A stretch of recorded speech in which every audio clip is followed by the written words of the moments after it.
कुर्मी समुदाय ST inclusion को लेकर सड़क पर है, आंदोलन कर रहा है, लगातार सम्मेलन रेल टेक का भी हुआ। दूसरे तरफ कुर्मी समुदाय के इस एसटी मांग के विरोध में जो आदिवासी समुदाय जो एसटी सूची में शामिल है वो लगातार आंदोलन कर रहे हैं। घटनाएं घट गई, आपस में सामाजिक सौहार्द बिगड़ गया। कभी ये कोशिश की जा सकती है कि दोनों समुदाय को बैठकर, उनके अगुवाओं को बैठकर इस पर विचार करना चाहिए। नो एसटी नो वोट, क्या फायदा है इससे?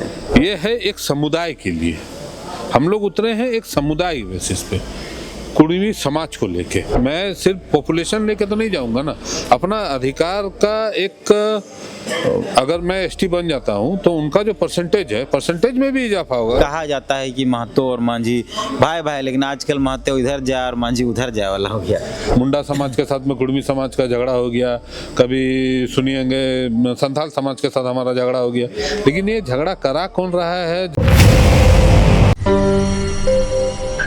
हमारे साथ फिलहाल बात करने के लिए एडवोकेट मानिक चंद महतो हैं और कुर्मी समाज से आते हैं। आदिवासी कुर्मी समाज एक संगठन है, उसके सदस्य भी हैं। और फिलहाल हम लोग घाटशिला में उपचुनाव होना है और तमाम पॉलिटिकल पार्टियों का हेलीकॉप्टर यहाँ घूम रहा है।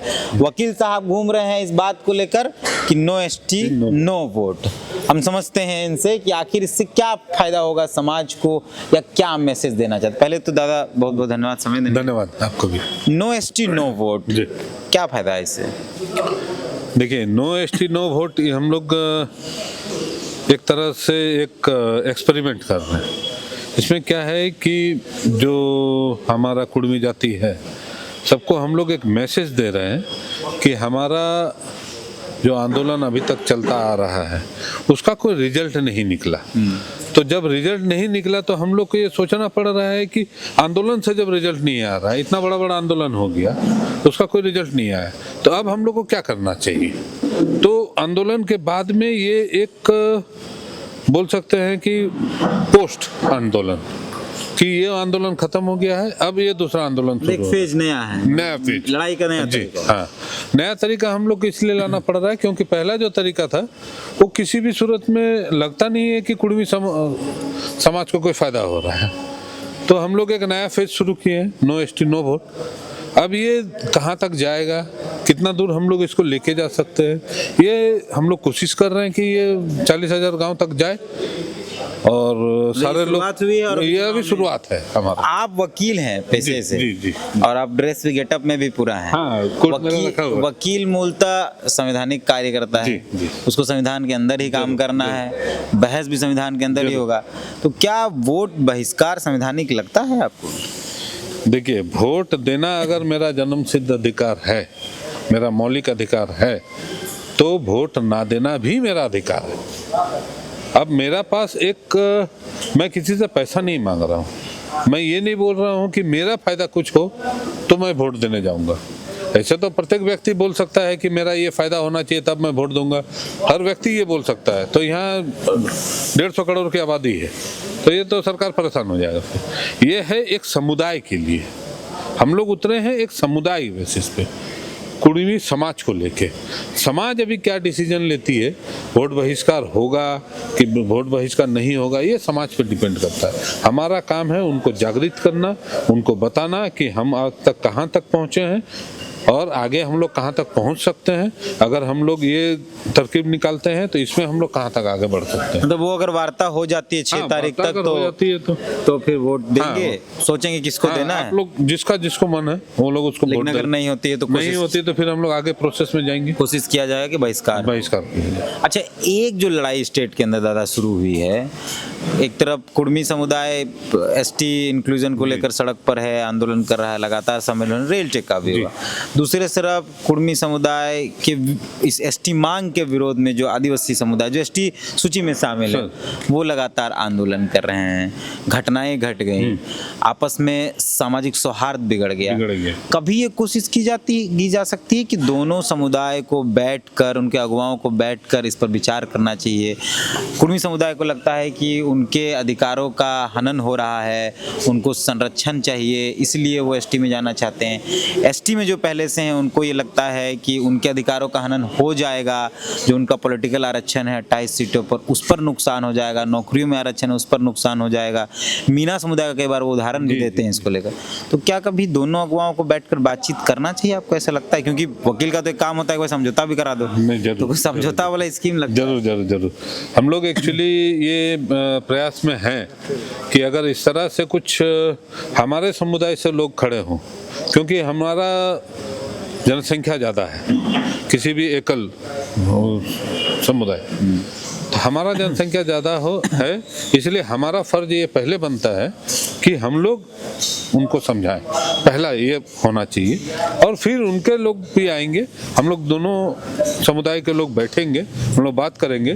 देखिए, अगर मेरा ये अधिकार है कि मैं अपना डिमांड्स को मांगू या कॉल करूं, तो उनका भी ये अधिकार है कि अगर उनको ऐसा लग रहा है कि उनका अधिकार छीन हो रहा है, तो उनका ये अधिकार बनता है कि वो हमारा विरोध करे।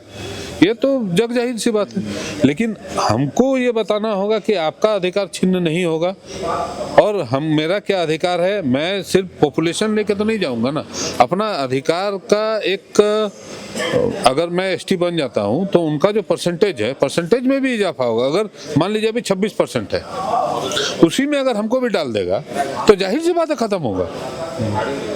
ये लड़ाई आज नहीं, ये जिंदगी भर चलेगा। लेकिन अगर 26% से, अभी आबादी 26% के हिसाब से उनको 26% मिला है, कल को आबादी मान लीजिए 46% हो जाता है, 50% हो जाता है, और अगर 50% हमको आरक्षण मिलता है, तो इसमें दोनों में से किसी को कोई प्रॉब्लम नहीं है। नहीं, ये हम इसलिए सवाल पूछे क्योंकि ये कहा जाता है कि महतो और मांझी भाई, लेकिन आजकल महतो इधर जाए और मांझी उधर जाए वाला हो गया।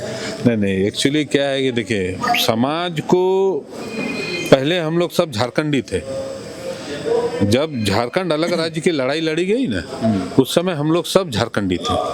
उसके बाद क्या हुआ कि माने एसटी को और नॉन झारखंडी को अलग अलग किया गया, और ये बोला गया आदिवासी और मूलवासी, जबकि दोनों का आप शब्दार्थ निकालिएगा तो दोनों एक ही है। लेकिन बोला यह जाता है कि कोई आदिवासी है, कोई मूलवासी है, हो गया। इसमें दो फाड़ किया गया पहले। ऊपर से देखिए, जब आदिवासी मूल की बात आई तो उसमें भी सरना और क्रिश्चियन को लेकर लड़ाया गया। ये आप लोग भी देख रहे हैं, हम लोग भी देख रहे हैं। उसके बाद जब इधर आ गया मूलवासी में, तो मूलवासी में मैक्सिमम या तो ओबीसी है या सवर्ण है, तो उसमें भी क्या किया गया कि सवर्णों को अलग कर दिया गया है, इधर ओबीसी को अलग कर दिया गया, ओबीसी से फिर कुर्मी को अलग कर दिया गया। ठीक है, तो ये माने हौच-पौच कर दिया गया है, ताकि क्या हो कि सारा झारखंडी जो एकता है वो खत्म हो जाए, और यहाँ का जितना भी संसाधन है इस पे सिर्फ और सिर्फ केंद्र सरकार का अधिकार रहे। ये मेन मुद्दा, ये प्रयास किया जाना चाहिए कि जो सब कुछ इधर उधर हुआ फिर समेटा जाए झारखंड। एकदम। और आप जैसे पत्रकार अगर साथ देंगे तो जरूर हम लोग कर लेंगे। ये सारे झारखंडी हम लोग एक हैं, और आज ठीक है, हम लोग थोड़ा सा इधर उधर हो गया है। कभी मुंडा समाज के साथ में कुर्मी समाज का झगड़ा हो गया, कभी सुनिएंगे संथाल समाज के साथ हमारा झगड़ा हो गया, लेकिन ये झगड़ा करा कौन रहा है जब तक हम लोग, और इसमें किसको फायदा हो रहा है। देखिए, एडवोकेसी हो या क्रिमिनल हो या कुछ भी हो, दुर्घटना या घटना कुछ भी होती है, तो उसमें पहला ये देखा जाता है कि फायदा किसको हो रहा है। हम लड़ रहे हैं, इसमें फायदा किसको हो रहा है। जिस दिन हम लोग दोनों भाई ये समझ जाएंगे ना, उस दिन ये लड़ाई खत्म हो जाएगी।